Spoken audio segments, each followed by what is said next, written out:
Remember the 1990s? Clinton was in office, gas was under $1.50, and you could walk into a dealership and ride out on a brand new sport bike for less than $5,000. The 90s were different, man. Manufacturers were in an all-out war. Every year brought something faster, lighter, better. The Japanese were throwing everything at the wall. Harley was having a renaissance. And us, we were spoiled for choice. But here's the thing, a lot of those bikes that seemed so common back then, the ones we saw at every red light, every bike night, every track day, they've just disappeared from memory. Today we're talking about 10 motorcycles from the 1990s that were absolutely legendary when they came out. But somehow we've all forgotten about them. And I'm betting at least 3 of these were sitting in your buddy's garage back in the day. Let's get into it. Number 10, the Honda CBR 600 F2. Now, I know what you're thinking. How is the CBR 600 forgotten? Honda still makes it. Well, not this one. This is the F2. The one from the early 90s that dominated everything. 1991. Honda drops the F2 and it's just perfect. 93 horsepower, fully fared, screaming inline 4, and it handled like nothing in its class. This thing won virtually every magazine shootout from 91 to 94. Every single one. And the price? $49.98. Under $5,000 for a bike that could hit 140 and embarrass machines costing twice as much. Here's what made it special though. It wasn't just fast, it was usable. You could commute on it Monday through Friday. You could tour on it. You could hit the canyons on Sunday. Magazines called it the plastic-covered standard because it did everything well. No drama, no quirks, just worked. The F2 brought more people into sport bikes than probably any other model. It was the perfect first 600. Not too aggressive, not too tame, just right. But somewhere along the way, we forgot about it. Later CBR models got all the attention. The F4i, the RR models, the modern stuff. But this was the one that set the standard. Clean examples are going for $7-8 now, and they're only going up because people are starting to remember what made this bike so special. Number 9, Yamaha FZR 600. If the Honda was the everyday sport bike, the FZR was the track weapon. This thing came out in '89 and immediately got a reputation, best handling 600 on the market. Period. It didn't matter what magazine you read, who you talked to, what track you went to. FZR 600 was the bike to have if you were serious. Yamaha took everything they learned racing and crammed it into a middleweight, 99 horsepower by the mid-90s, X-Uppy exhaust valve system on some models, and a chassis that was just telepathic. You'd think about turning and it was already there. David Sadowski won the 1990 AMA 600 Supersport Championship on one. Magazine shootouts, FZR won them constantly. But here's the catch. It was almost too good for the street. The riding position was aggressive. Like, really aggressive. You were basically laying on the tank. After an hour, your wrists hurt. Your back hurt.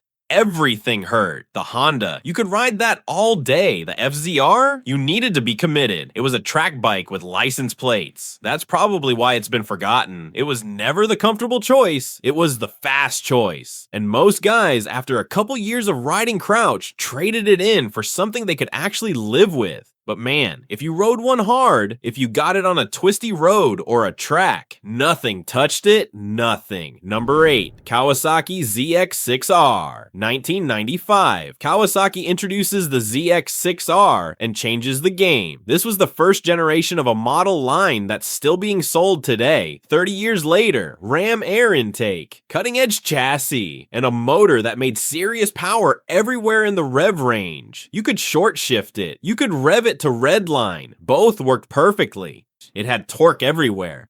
The ZX6R wasn't the most powerful 600, wasn't the lightest, but it was the most well-rounded, best all-around package in the class. You could take it to the track on Saturday and commute on it Monday. And the styling? Aggressive, mean-looking. This was a bike that looked fast sitting still, so why is it forgotten? I think it's because Kawasaki made so many of them, and they were so good that they just became normal, like a Camry. Everybody had one or knew somebody with one. They were everywhere. And when something's everywhere, it becomes invisible. You don't notice it anymore. But that first-gen ZX6R, that was the template for every modern middleweight sport bike. Everything that came after was trying to be this. Clean ones are going for reasonable money right now.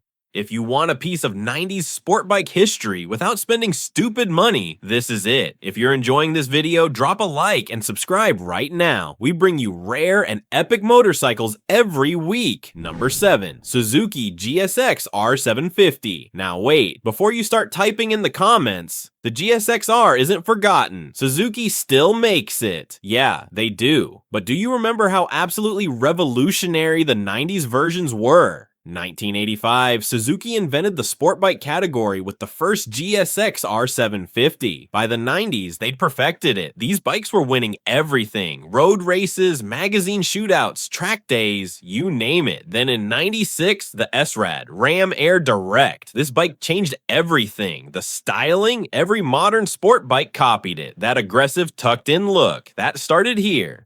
And it weighed 379 pounds, with 100 plus horsepower. That's leader bike power with 600 class weight. The perfect balance. You know what the crazy part is? The 750 class died. Manufacturers moved to thousands. The 600s got faster. The 750, gone. Extinct. Except the GSX R750. Suzuki just kept making it. And it's still the best all-around sport bike you can buy. Not the fastest, not the lightest. Just the best balanced. But we take it for granted now. It's been around so long, and it's been so good that we forget how special these 90s bikes were. Before everything went electronic and computerized, the GSX R750 was raw, mechanical perfection. If you've never ridden a 90s Gixxer 750, find one. Ride it. You'll understand why this thing has been in production for 40 years. Number 6. Honda CBR 900RR Fireblade, 1992. Honda does something nobody thought was possible. They took a 1000cc motor, put it in a 600cc chassis, and created the Fireblade. 122 horsepower, 407 pounds dry. Nothing had ever combined that much power with that little weight. Before the Fireblade, leader bikes were big, heavy touring bikes, or race replicas that would kill you if you looked at them wrong. They were for experienced riders only. The Fireblade, you could ride it to work, you could tour on it, you could hit the track on Saturday, and it was fast enough to embarrass bikes twice its price. Every magazine test, Fireblade won. Every sales chart, top 3 minimum. Every other manufacturer scrambling to copy it. This bike created the modern superbike category. Everything that came after, every leader bike for the next 30 years was trying to be the Fireblade. Leader bike power, middleweight handling, that's the formula. Honda wrote it in 92. You know how you can tell a bike was important? When the name becomes bigger than the bike. Fireblade. You say that word to any rider and they know exactly what you're talking about. It's like Harley or Ninja. It transcended being just a model. Early Fireblades are climbing in value fast. I'm talking 10, 12 grand for clean examples. Because people remember. They remember what it felt like the first time they twisted the throttle on one of these. 120 horsepower doesn't sound like much now, but in 92, in a 400-pound bike, that was magic. Number 5. Harley Davidson Fat Boy, 1990. Harley introduces the Fat Boy, and it's different. Really different for Harley. Silver paint, solid disc wheels, clean, simple lines, no chrome explosion, no flames, no eagles, just a simple, muscular cruiser that looked like nothing else in the Harley lineup. It was understated, which, for Harley in 1990, that was revolutionary. Then Arnold Schwarzenegger rode one in Terminator 2, and everything changed. That movie came out in 91, and suddenly the Fat Boy was the coolest bike in America. Didn't matter if you were into sport bikes or cruisers or dirt bikes. The Fat Boy was cool, period. 80 cubic inch Evolution motor, 60 horsepower, sure, but 80 plus foot-pounds of torque. And that Harley rumble, that V-twin soundtrack that makes people turn their heads at stoplights. The Fat Boy became the best-selling Harley cruiser of the entire decade. You couldn't keep them in stock. Guys were putting deposits down and waiting 6 months for one. And here's the thing. Harley still makes the Fat Boy. 44 years later, it's still in the lineup because that design was perfect. They got it right the first time, but those original 90s models with the Evolution motor, those are becoming serious collectibles. Clean ones are worth 15 grand or more because that was peak Harley before the buying groups and the finance packages and the lifestyle marketing, back when a Harley was just a damn good motorcycle that happened to be built in Milwaukee. Number 4, Harley Davidson Sportster 1200, best-selling Harley Davidson model of all time. Not just the 90s, all time. The 1200 was the sweet spot, more power than the 883, but still light and nimble, still affordable. You could finance a Sportster 1200 on a regular paycheck and actually own a real Harley Davidson. But here's what people forget. The Sportster wasn't a compromise. It wasn't a cheap Harley. It was a legitimate motorcycle that happened to cost less than a Softail or a touring bike. Light, nimble, fun. You could throw it around in ways you couldn't with the bigger bikes. And that 1200 motor, that thing made real power, enough to have serious fun, enough to make you smile every time you cracked the throttle. The customization options were infinite. You could turn it into a bobber, a cafe racer, a flat tracker, whatever you wanted. The aftermarket for Sportsters was massive, still is. You could build 10 different bikes from the same frame and they'd all be completely unique. The Sportster 1200 brought more people into motorcycling than probably any other single model. It was the starter Harley, the first Harley, the Harley that taught you what a V-twin was supposed to feel like. Nowadays you can find them everywhere for reasonable money, 4, 5, 6 grand for a decent one. But those are going up because guys my age, guys who learned to ride on Sportsters in the 90s, we're getting nostalgic. We're buying them back. Number 3, Kawasaki ZX11. Or if you're in Europe, the ZZR 1100, 1990. Kawasaki drops this thing and it's the fastest production motorcycle in the world. 175 miles per hour, faster than Ferraris, faster than Porsches. Faster than anything with 2 wheels or 4. 1000cc inline 4 with ram air induction. 147 horsepower. 0 to 60 in under 3 seconds. And get this, it was comfortable. You could tour on it. All day comfort with hyperbike speed. The ZX11 held the speed crown for 6 years. 6 years is the fastest thing you could buy. That's an eternity in motorcycles. But then in 96, the Suzuki Hayabusa showed up and took the title. And somehow, overnight, everyone forgot about the ZX11, which is crazy because this bike was incredible. It wasn't just fast in a straight line. It handled, it stopped. It was reliable. You could ride it hard every day and it just worked. I think the problem was it was too civilized. It wasn't scary. It didn't try to kill you. It was just really, really fast and really well built,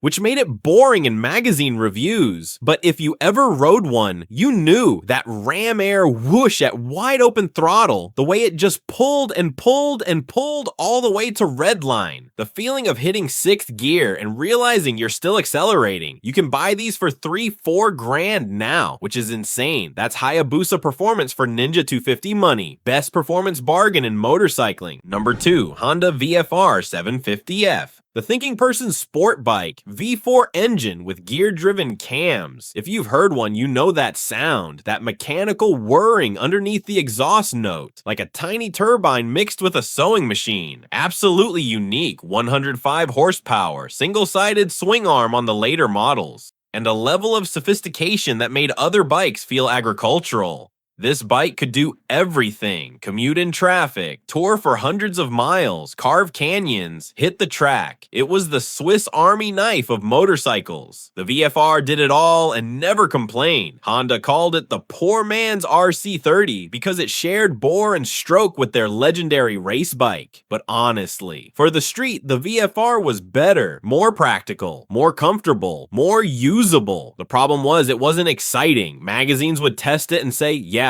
it's great at everything, but it's not the best at anything, which completely missed the point. The VFR wasn't supposed to be the best at one thing. It was supposed to be great at all things, and it was. Mature riders loved them.